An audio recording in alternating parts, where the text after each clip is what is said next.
Глава Ингушетии Махмуд Али Калиматов провел рабочую встречу с омбудсменом региона Ибрагимом Тичоевым. По информации уполномоченного по правам человека, в 2024 году лидирующее место по количеству обращений заняли вопросы обеспечения социальных прав граждан, включая право на пенсию, пособие, жилье, качественную медицинскую помощь и другие.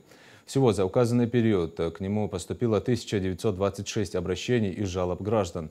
Было отмечено, что в работе уполномоченного по правам человека особое внимание уделялось поддержке военнослужащих, участников СВО и членов их семей.